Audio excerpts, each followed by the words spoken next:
नमस्कार, मैं हूं आपके साथ रोहित। बदलापुर रेपकांड को लेकर पूरे महाराष्ट्र में गर्मागर्मी चल रही है क्योंकि चुनाव का समय है और हर पार्टी इसे भुनाने में लगी है। उसी को लेकर राज ठाकरे ने एकनाथ शिंदे पर हमला बोला है। चलिए बताते हैं क्या कुछ कहा है इस रिपोर्ट में।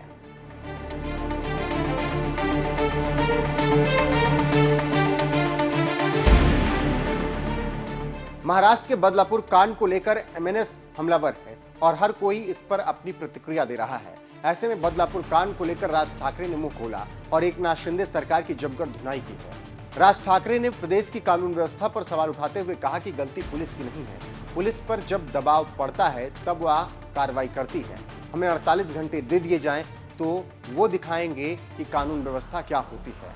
इसके साथ ही साथ राज ठाकरे ने कहा कि महाराष्ट्र में अपराधियों के बीच कानून का डर नहीं है। इस बात के लिए मैं पुलिस को जिम्मेदार नहीं मानता। एकनाथ शिंदे को सरकार चलाना नहीं आता और अगर सरकार चलाना नहीं आता तो सरकार छोड़ देना चाहिए। बदलापुर पर निशाना साधने के बाद राज ठाकरे महाविकास अघाड़ी की तरफ मुड़े और उद्धव ठाकरे और शरद पवार पर हमला बोला।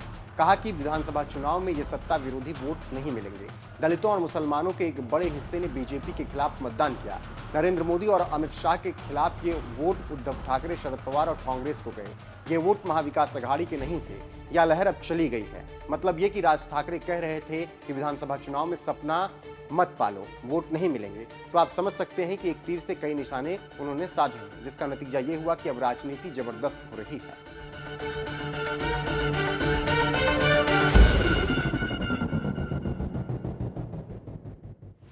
जानकारों का कहना है कि राज ठाकरे विधानसभा में अपनी वापसी चाहते हैं और कहा जा रहा है कि लगभग 225 सीट पर चुनाव लड़ने की योजना बना रहे हैं। आपको जानकारी देते चलें कि महाराष्ट्र विधानसभा में कुल 288 सीटें हैं, तो आप समझ सकते हैं कैसे अपनी किस्मत आजमा रहे हैं वो। इससे पहले लोकसभा चुनाव के दौरान बीजेपी के साथ मिले थे, लेकिन ना ही बीजेपी को फायदा हुआ, ना ही राज ठाकरे को। कुछ जानकारों का कहना है कि जब जब चुनाव आते हैं राज ठाकरे बाहर आ जाते हैं और अपनी दावेदारी पेश करते हैं, लेकिन जमीनी हकीकत कुछ और है, क्योंकि संगठन के नाम पर कुछ नहीं है राज ठाकरे के पास।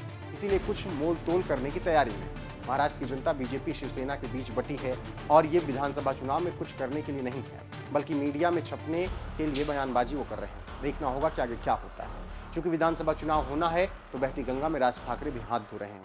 वैसे महाराष्ट्र को लेकर 2 सर्वे आ चुके हैं। इसमें महायुति की हालत खराब और महाविकास अघाड़ी जीत के मुहाने पर खड़ी है। देखना होगा कि महाराष्ट्र की जनता क्या करती है और किसे 5 साल के लिए आशीर्वाद देती है। फिलहाल जो आजमाइश चल रही है।